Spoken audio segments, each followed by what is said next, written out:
প্রিয় ভাইয়েরা, আমি বলেছিলাম যে একদল খেয়ে গিয়েছে আর একদল খাওয়ার জন্য রেডি হয়ে আছে। তো কোনো দল এটা নিয়ে কোনো কথা বলল না। আপনারা এটাকে নিজের গায়ে যে মাখালেন, এটা ঠিক হয়নি। আর এই জাতীয় বার্তা যখন আমরা দেই, তখন যদি আপনি বলেন যে পারলে রাজনীতিতে আসেন, পারলে দল করে দেখান, এটা হইল?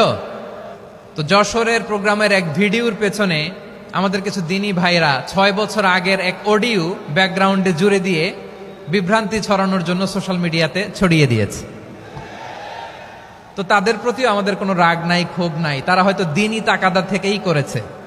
বিশাল মাঠ, আমি তো বাংলাদেশের অলমোস্ট অধিকাংশ জেলায় গিয়েছি।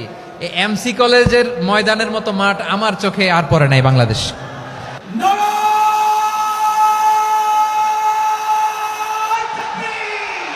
দাওয়াতের ময়দানে আছে মুমিন প্রাণে আল্লামা সাঈদীর উত্তরসূরি।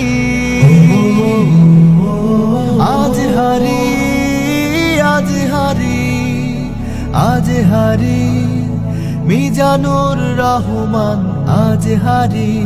সিলেটের আলিয়া মাদ্রাসার যে ময়দান, সেখানে দীর্ঘ 33 বছর 34 বছর সরাসরি কোরআন থেকে তাফসির করে আপনাদেরকে শুনিয়েছেন এই ভূখণ্ডের তাফসির জগতের কিংবদন্তি শহীদ মরহুম আল্লামা দেলোয়ার হোসেন সাঈদী রাহিমাহুল্লাহ। আমরা আমাদের আল্লামার জন্য দোয়া করি, আল্লাহ তাআলা মরহুম আল্লামা দেলোয়ার হোসেন সাঈদী রাহিমাহুল্লাহর জীবনের সকল খেদমাগুলোকে আল্লাহ তাআলা কবুল করে নিক। ওনার কবরটাকে আল্লাহ তাআলা কোরআনের নূর দিয়ে মোনাওয়ার করে দিক।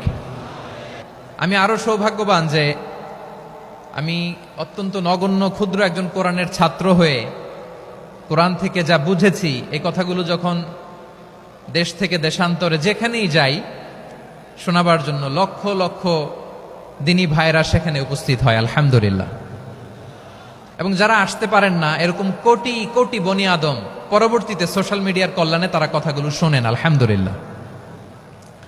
আবার এমনও অনেক আছে যারা আমাদেরকে পছন্দ করেন না, তারাও ডায়েরি খাতা কলম নিয়ে, মোবাইল নিয়ে, ল্যাপটপ খুলে আমাদের আলোচনা শোনেন।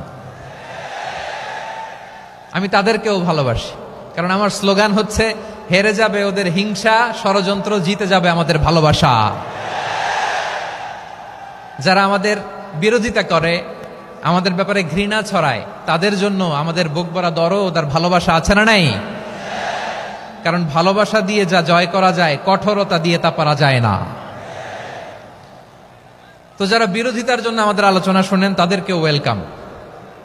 যারা আমাদের আলোচনা আউট অফ কনটেক্সট নিয়ে এক জায়গার মাথা আর এক জায়গার লেজ জুড়ে দেন, তাদেরকেও ওয়েলকাম।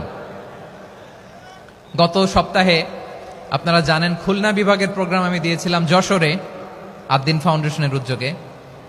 তো যশোরের প্রোগ্রামের এক ভিডিওর পেছনে আমাদের কিছু দিনী ভাইরা 6 বছর আগের এক অডিও ব্যাকগ্রাউন্ডে জুড়ে দিয়ে বিভ্রান্তি ছড়ানোর জন্য সোশ্যাল মিডিয়াতে ছড়িয়ে দিয়েছে।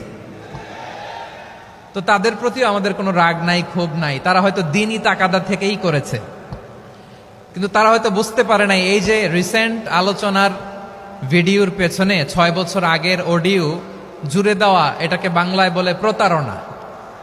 কি বলে? প্রতারণা, ধোঁকাবাজি।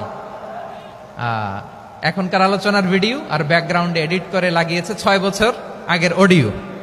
এটারে প্রতারণা বলে, ধোঁকাবাজি বলে। আর বিশ্বনবী বলেন, মান গশানা ফালাইসা মিন্না, the person who deceives us he is not among us. যে আমাদেরকে ধোঁকা দেয়, সে আমাদের অন্তর্ভুক্ত নয়।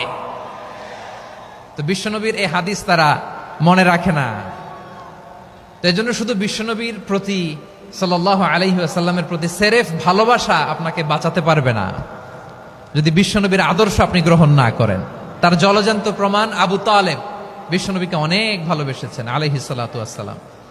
পলিটিক্যাল শেল্টার, ফিনান্সিয়াল শেল্টার, সব ধরনের শেল্টার তিনি দিয়েছেন, কিন্তু বিশ্বনবীর আদর্শ মানেন নাই। মুক্তি মিলবে? হ্যাঁ, আওয়াজ করে বলেন, আবু তালেবের কি মুক্তি মিলবে? তাহলে সেরেফ ভালোবাসা আপনাকে বাঁচাতে পারবে। ভালোবাসার পাশাপাশি বিশ্বনবীর আদর্শকে মেনে নেওয়ার দরকার আছে না নাই? তো যারা এই সমস্ত কাজ করেন আমাদের ভাইয়েরা, তাদের জন্য আল্লাহ তাআলার কাছে আমরা হেদায়েতের দোয়া করি।